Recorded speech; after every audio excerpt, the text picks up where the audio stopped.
I always had an affection for horses, and Ballard Farms was an old farmstead that my grandparents had, and I used to come up here with my dad and have pretend imaginary horses. And when I was 12 years old, I finally begged and begged and begged and got my first horse for $400, and her name was Lady Beth.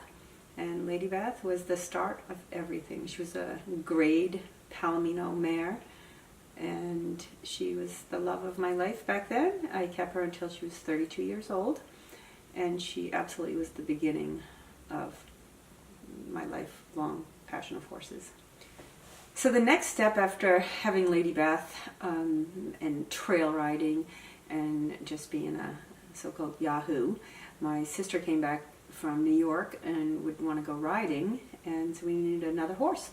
We went to our local horse trader and we purchased a little mare by the name of Lola. From there, I followed in the summertime back to New York, my sister on Long Island, and everybody was showing horses, and so my sister thought, you know, you're here, start showing horses. Pasita Glow came on the scene as my first show horse, and I showed on Long Island for 2 summers, and from there I jumped forward, you know, through a lot of things. I met Nancy Sue Ryan. She lived in Texas, and that was really the first highway to very competitive showing.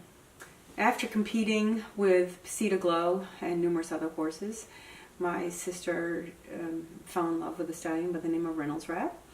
I believe in fate, and that's absolutely how we ended up with a stallion. 2 girls that really had nothing to do with the stallions, only mares and show horses.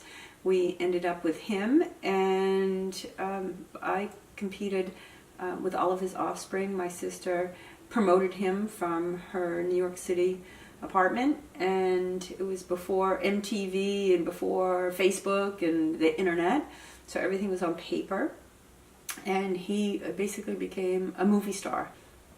So during camp, we always have, you know, it's the rap movie night, so all of my campers would, you know, sit around and they would see me back in my 20s and riding with, you know, no saddle and carefree and fun.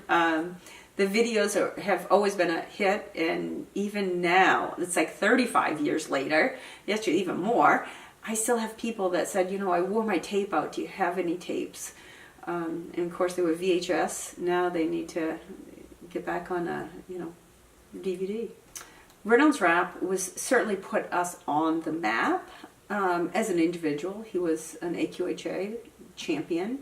He was, we made him into a movie star, so everybody knew who he was. And Reynolds Wrap moved to Maine with me in 1989, and I got the 100 horses here, and he died on the last trip. It was definitely a moment that my sister and I, for sure, like, where are we going, what are we doing? Luckily, I had 21 mares that were pregnant, and the next spring they gave me 19 daughters. From those 19 daughters, that's what Ballard Farms is today, because those daughters all had probably 10, 12 babies apiece. So those horses are still going around, and who would have ever thought that I would have kept all 19 daughters? That certainly wasn't in the plan when we moved here, that we were going to keep all of those babies. Those were what we would have sold. So I think there was some kind of little secret spirit in there that gave me all those fillies and made Ballard Farms what it is.